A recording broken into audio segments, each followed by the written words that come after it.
How would you like a 15% discount to my daily email, the stack of stuff, the show notes, discounts to the conference, all of that? All you need to do is text the word show to 33777. You'll get the annual subscription with a 15% discount to my daily email. You'll get the stack of stuff, the links to the show notes, discounts to the conference, and so much more.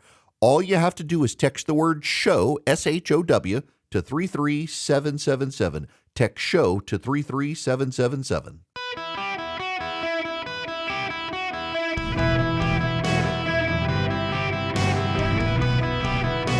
Welcome to the Eric Erickson Show podcast, Hour 2. My fellow Americans, it is Eric Erickson here this sad day, and it is for a lot of reasons. We haven't even talked about 9/11 yet. We will. The phone number is 877-973-7425 should you wish to be on the program. You know, there was a report at the Christian Post a while back, assassination culture. Half of left-leaning Americans say assassinating Trump and Musk is justified. I want to get there. First, I want to talk to you about Nate Burleson. Nate Burleson is an anchor on CBS morning program, and he had on Republicans. I want to play you this clip. The beginning of this clip is so necessary for you to hear. And as Tony mentioned, not everyone took to his words or his rhetoric. You know, at times they were offensive to specific communities. But with that said, this is not the time to focus on that. We are focused on this tragedy. You got that? He couldn't start with anything other. You know, he said a lot of stuff that offended some communities. Yeah, a lot of people do, including Nate Burleson, who just offended me. You don't have to go there. It's your choice. And it's the choice that I'm seeing a lot of people on the left make of, oh, I disagreed with everything he said, but let's not focus on that. Let's focus on this instead. The quiet little virtue signal of left-wing anchors. And let's just listen to him go on. Reflect on political violence. Is it a moment for us to think about the responsibility of our political leaders and their voices and what it does to the masses as they get lost in misinformation or disinformation that turns in and spills into political violence? I say both parties. You know, I don't even say parties. I say a nation. Okay. And if there's a moment Even in time better. we want to look to, and I looked back and I watched this again when Robert F. Kennedy is running, and he's in Indianapolis, and he just got the news that Martin Luther King was killed. And he goes on to say what Robert Kennedy said. Y'all, Nate Burleson wants to both sides, and that was his response to both sides. This isn't a both sides thing. So half of left-leaning Americans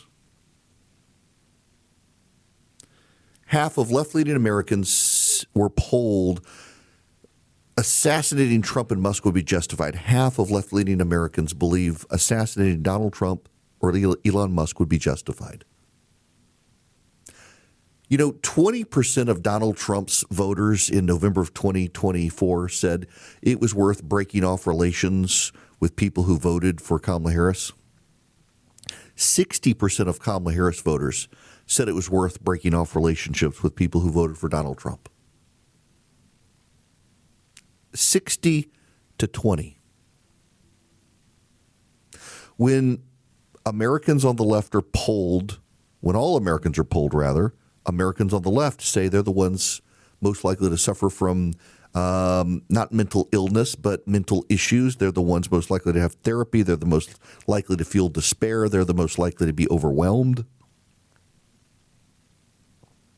This isn't a problem on the right. There are isolated instances on the right, but you got half of left-leaning Americans think assassinating Trump and Musk would be justified. You've got 60% of Kamala Harris voters thinking it is okay to end relationships with people who voted for Donald Trump. There are conservatives more likely to know people on the left than people on the left are to know people on the right. Progressives live in an isolated bubble where Nate Burleson of CBS News can say things like he said, and it's acceptable discourse on the left. See, within the circle of the left, it's totally fine and acceptable to go on social media and say, well, screw that guy, he got what he deserved.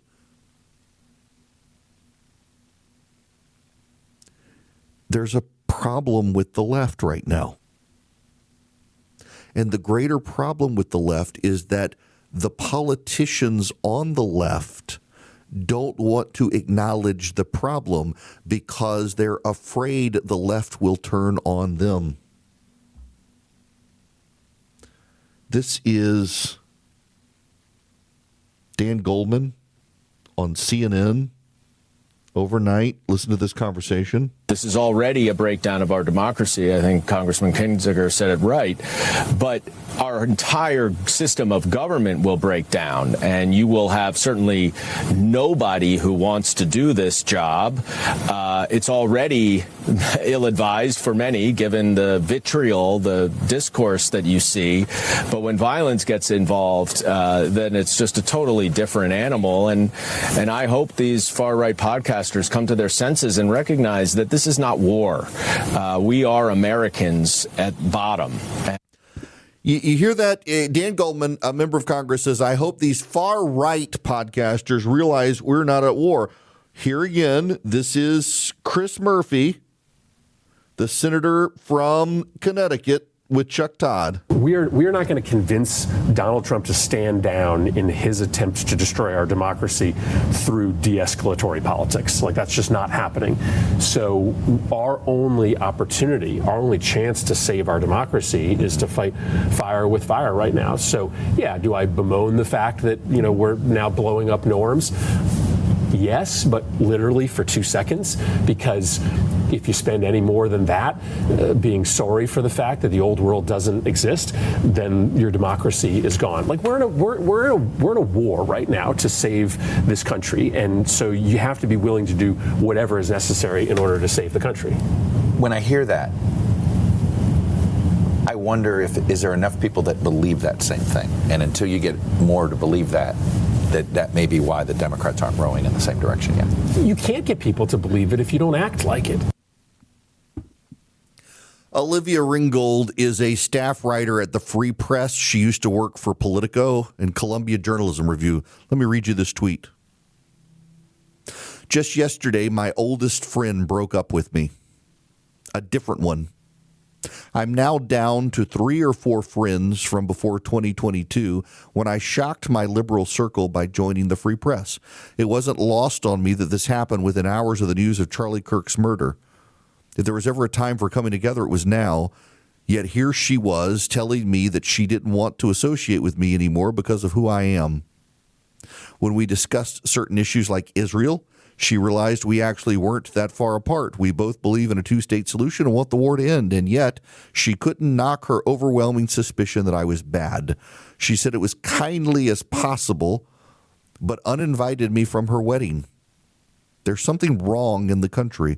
What happened yesterday is not an aberration.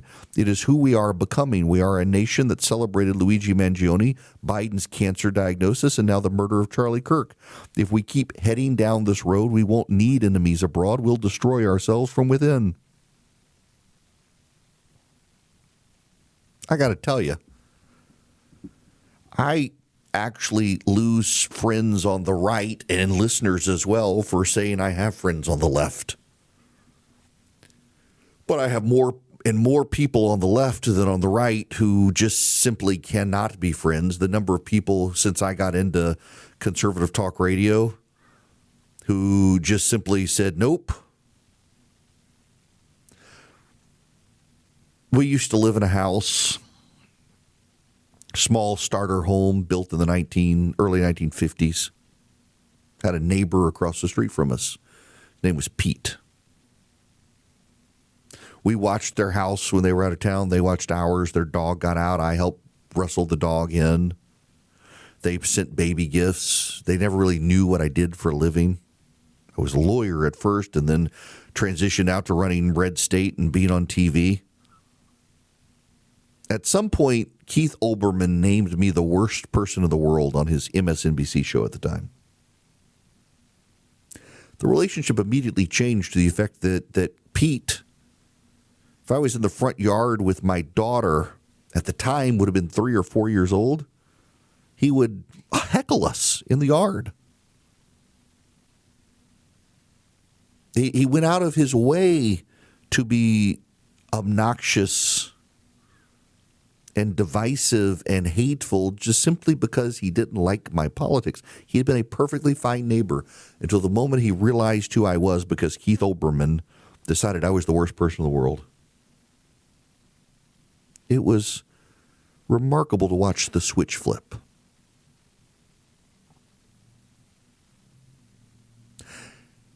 And yep, he didn't know Jesus. I'm not in a very preachy mood because I actually am kind of angry about what's happened in the last 24 hours. But I will tell you, there is a night and day difference between people who have a right relationship with God and people who don't. Charlie Kirk actually had a right relationship with God. I have no doubt. I'm kind of excited for Charlie in the sense of he's run the race, he's crossed the finish line, he's made it over to his eternal home. He actually gets to touch the face of the Lord today, and we still have to wait. Mourn for his family, but for him, he's home.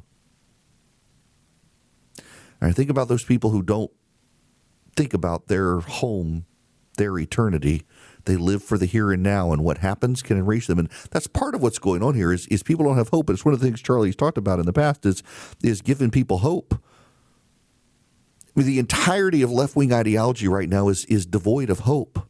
The world is going to end. We're all going to burn. The hurricanes are going to get us. The tornadoes are going to get us. The Chinese and the Russians are going to get us. Trump's going to get us. Everything is bad. Everything is horrible. You can understand these people are being driven to despair, and there is a lot of despair to which people are being driven.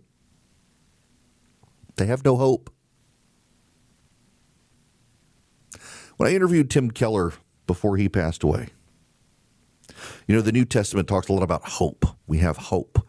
You know what the hope is? It's actually a terrible, terrible translation.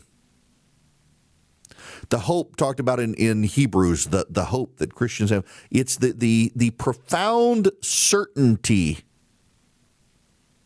We don't hope like we hope we got the winning lottery ticket. No, the hope is a profound certainty that the resurrection is true.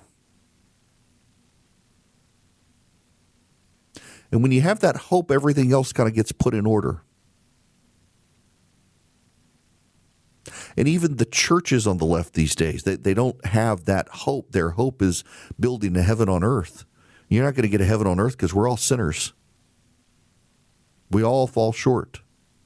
And the left doesn't have hope. And so how do they manifest their lack of hope? Well, they isolate themselves from anyone who disagrees.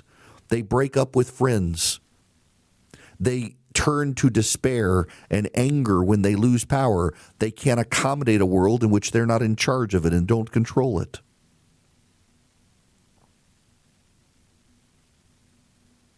It's a profound certainty that I have, that Charlie had, that he has even more today, that these people don't have. And as a result, their lack of hope has turned to anger. And it is my hope that politicians on the Democratic side will, in fact, turn the corner and realize they've got to minister to their own side. It doesn't work for them to lecture Donald Trump and the GOP. They have no power over Donald Trump and the GOP. They've got to tell the people on the left, you can't resort to bullets against those you dislike. 60% of Harris voters believe that it is justifiable to break off relationships with people who didn't vote for Harris. Half of progressives in this country believe assassinating Donald Trump and Elon Musk are good things. That's serious mental issue. And it would behoove Barack Obama and Joe Biden and Kamala Harris and Hakeem Jeffries and Chuck Schumer and the other Democrats to stop trying to blame Donald Trump and stop trying to say both sides and instead tell the left, you can't settle your differences with bullets. How hard is it? The fact that none of them seem to be capable of doing it suggests they got real problems bigger than even you and I talk about on their side, that they can't do it. Can we talk about quality for just a minute? Because I can tell you, as I'm updating some furniture in my house that's lasted a very long time, it pains me to see all the cheapy disposable furniture where you're buying cheap stuff that you replace more often. You're actually losing money. It's like people who go out and they buy very cheap sheets, but at the same time, there are people who think they've got to throw thousands of dollars at bed sheets. I actually know someone who spent $1,500 on sheets. My Bull and Branch sheets, they've lasted longer than that guy's sheets, and they're super soft now. They're not the highest thread count, no, but they're organic cotton, and they're long-lasting, and they get softer over time. Feel the difference an extraordinary night's sleep makes with Bull and Branch. Get 15% off plus free shipping on your first set of sheets at bullandbranch.com/Eric. That's Bull and Branch, BOLLAND, branch.com/Eric, ERICK. Save 15%, unlock free shipping, exclusions apply. Greetings. It is Eric Erickson here. Let me give you two headlines. Charlie Kirk, right-wing force and a close Trump ally, dies at 31. Here's another one. Manhunt for suspect in political assassination rattles Minnesota. When the left dies in the New York Times, they're political assassinations. When the right dies, they just die. The incredible juxtaposition between how the media treats people on the right and people on the left. They just can't help themselves. Listen, I've talked a long time today because I had a lot of stuff I just needed to get out. And there are people who have been waiting on the phones for quite a while. I want to take your phone calls from across the country when we come back. This is a short segment, and I want to have justice with your phone calls. I'm sorry for making you guys wait, but a lot of stuff that has needed to be said and needed to get it off my chest before I pivot to your phone calls. So the phone number is 877-973-7425. If you want to follow along with the show notes, and at 8:46 a.m. this morning, which is the time the first plane hit the World Trade Center, I sent out an email, and all it is the list of the names of all the Americans killed on 9/11. If you text Eric to 33777, it's the very first link. And you can get the show notes and the live stream and the podcast and follow me on social media. There's a lot there today. And I apologize to those of you who get overwhelmed with the emails, that you're getting probably more than normal today and yesterday, but kind of necessary. Old Glory Bank is my bank. They're headquartered in Oklahoma City, Oklahoma, and they would love to have your business. They are a bank by conservatives. They are a bank for conservatives. They do business accounts. They've got great business management. They do car loans, home loans, CDs, business loans, business development. They're a regular bank. What sets them apart is that conservatives started them, so you as a conservative don't have to worry about the debanking trends that have happened with a number of banks around the country. And they got your back. They support you. They support veterans. In fact, you're a veteran or a first responder, they have great deals on checking and savings accounts. I've got a no-fee checking and a no-fee savings account. They have accounts that generate interest, among other things.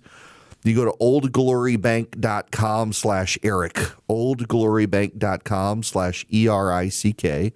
Sign up with oldglorybank.com today. Get your checking account, get your savings account. Start doing business with them. They're good people out in Oklahoma. oldglorybank.com/Eric. They're a member FDIC, equal housing lender. Terms and conditions apply. In business, they say you can have better, cheaper, or faster, but you can only pick two. What if you could have all three at the same time? That's exactly what Cohere, Thomson Reuters, and Specialized Bikes have since they've upgraded to the next generation of the cloud. Oracle Cloud Infrastructure, OCI is the blazing fast platform for your infrastructure, database, application development, and AI needs, where you can run any workload in a high availability, consistently high performance environment and spend less than you would with other clouds. How's it faster? OCI's block storage gives you more operations per second. Cheaper? OCI costs up to 50% less for compute, 70% less for storage, and 80% less for networking. Better? In test after test, OCI customers report lower latency and higher bandwidth versus other clouds. This is the cloud built for AI and for all your biggest workloads. Right now, with zero commitment, try OCI for free. Head to oracle.com/Erickson, ERICKSON. That's oracle.com/Erickson. Hello there, it's Eric Erickson here across the nation. The phone number is 877-973-7425. Let's go to the phones. Let's begin with Victor in Tulsa, Oklahoma. Victor, sorry to keep you waiting so long. Thank you for being patient. Sure. I just wanted to call in and offer some encouragement. You know, it's hard to quantify suffering in the body of Christ, especially with the modern day message that's presented to us on a regular basis. But the Bible's pretty descriptive in the level of suffering we as believers that will suffer. And I see the sacrifice that Charlie was willing to make, and I'm sure he counted the cost. And I can only imagine the things that you're confronted with on a daily basis in terms of threats and violence and stuff because of your message. And so we as the church, when we bring forth a message of truth, we are going to be on the receiving end, and that's ordained. Jesus said in John 15 that, know this, they will hate you, but they hated me first. And so we are being given the privilege and the opportunity to enter into the fellowship of the sufferings of Christ. And that's what we're called to.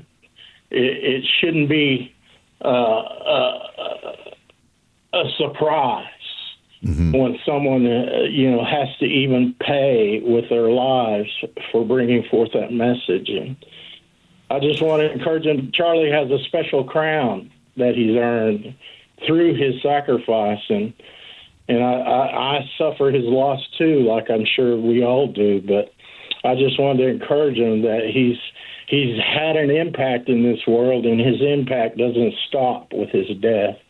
Yeah. There will be beauty from ashes. Yeah, and life. That's well said. Out of that, Victor, Thank you for that. Look, I appreciate it. That's very well said. He ran the race and finished. And yeah. Let's go to Jack. Berlin, Connecticut. Jack, welcome to the show. Thank you. I was thinking about, as a teenager, watching Richard Nixon's resignation speech, and you could tell how much he felt the hate.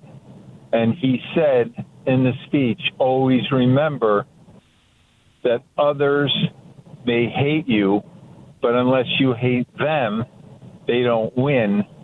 And if you do, then you destroy yourself.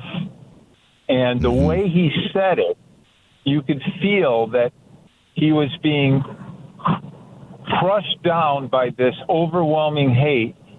And that message stuck with me.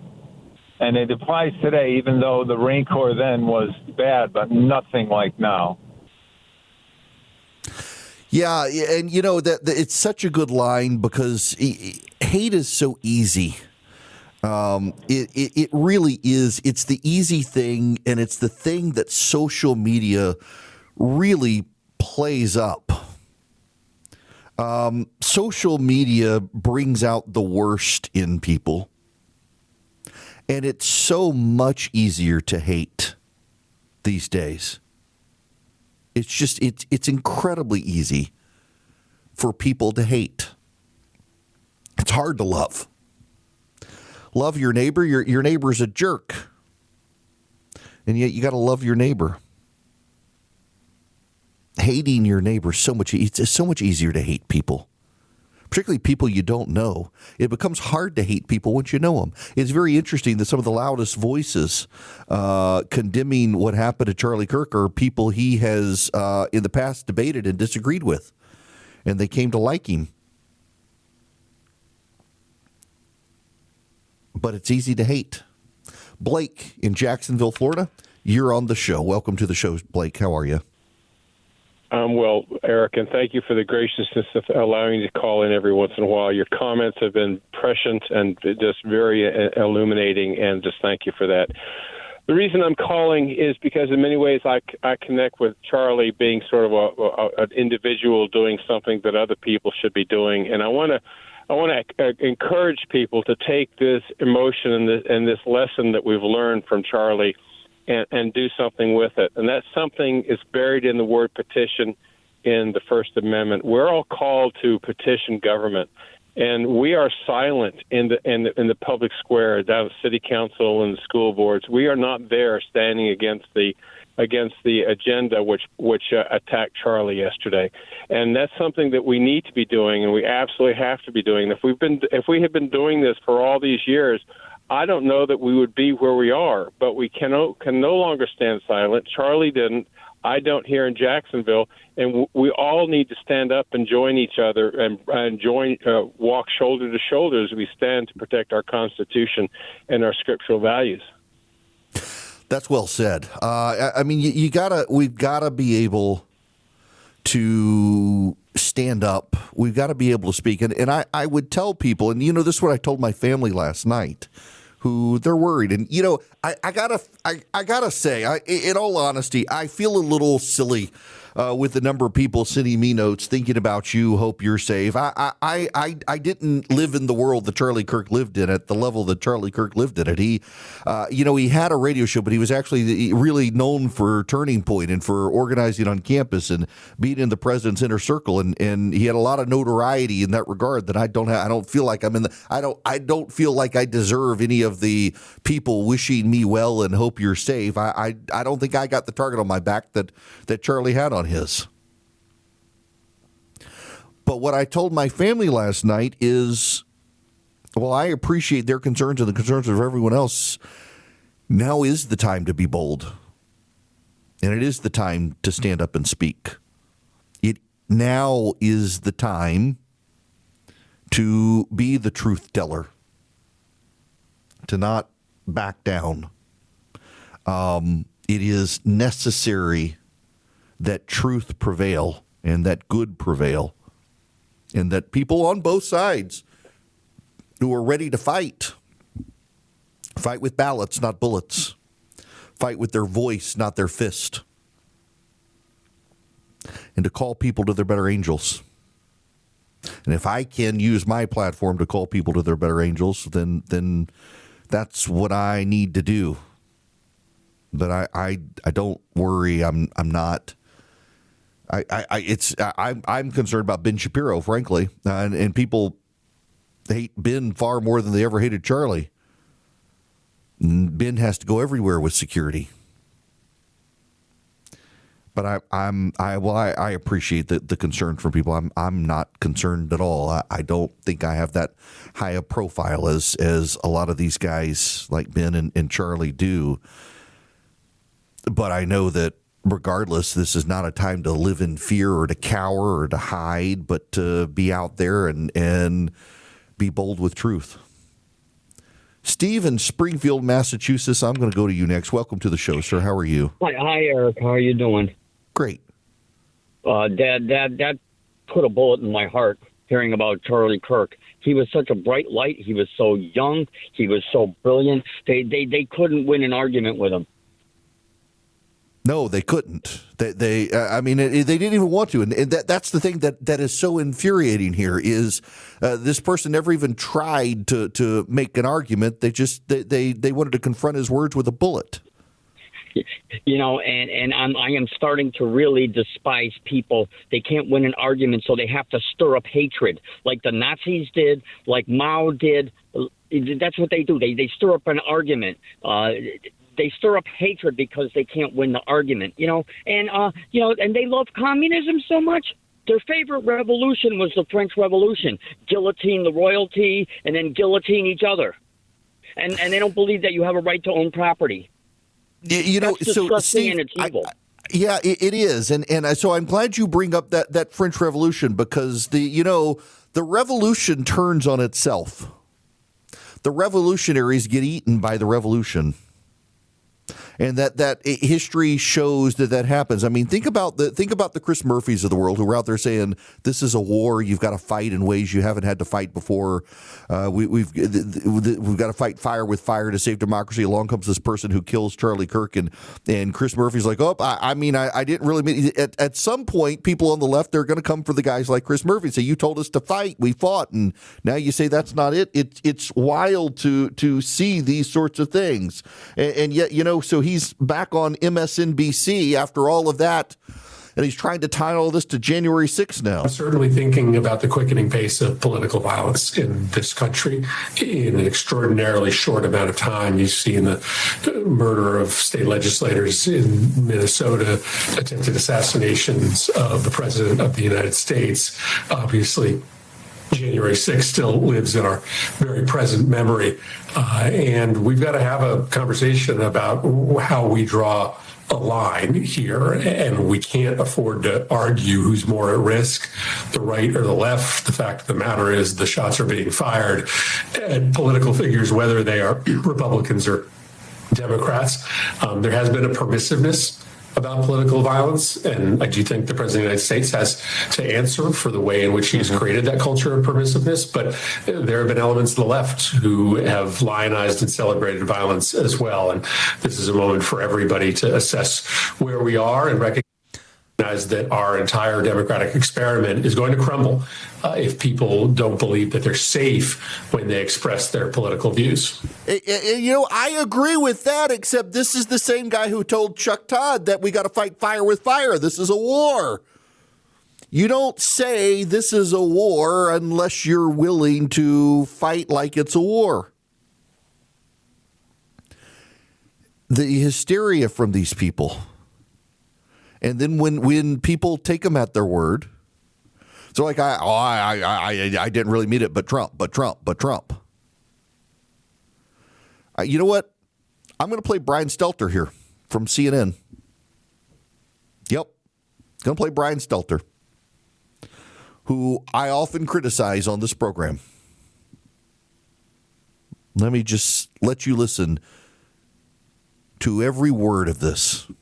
The prayers are so all-consuming right now and bipartisan. Everyone from President Trump and Vice President J.D. Vance to members of the cabinet to Democratic leaders like Hakeem Jeffries and Chuck Schumer. Bipartisan condemnation of this act of political violence. It's a reminder, Brianna, that in a country like America, in a democracy, we only have a democracy if we settle our disagreements with words, not with violence. For the liberals, for the anti-Trump voices, for the anti-Kirk voices out there who feel despair, about the direction of the country's politics, the way to address that is through words, not through violence. And so whenever we see one of these appalling crimes, it is disturbing because it cuts to the core of how the American democracy functions. Amen. He is absolutely right. Absolutely right. We don't settle these disagreements, and yet there are those, and yes, on the left, there are those who are filled with such despair they've decided that it's time to be violent. That, listen, I'll say this because I feel very strongly about it. I don't tell you guys things I don't believe. My job is never to tell you what you want to hear, and oftentimes tell you stuff you don't want to hear. Whether you want to hear it or not, I think everybody needs to hear this. If you don't have something other than politics in your life, and politics goes against you, you have nothing to fill the void that will be left behind, and so the void will be filled with despair. There is a reason that the sociological data in this country for decades has now shown that regular churchgoers who actually believe the Bible are the happiest people. They tend to live the longest. They have the best mental health because they have Jesus. When the whole world fails you, he never does. When the world doesn't give you what you want, he finds a way to give you what you need. People who have Jesus have no room for the void because he fills it so completely and perfectly. So on the left, you have people turning to violence. On the right, you have people who have turned to violence. And a common denominator is they have no hope in the resurrection.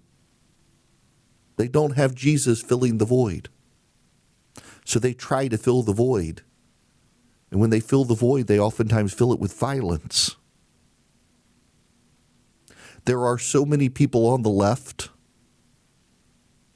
who are secular, who believe this world is all we have.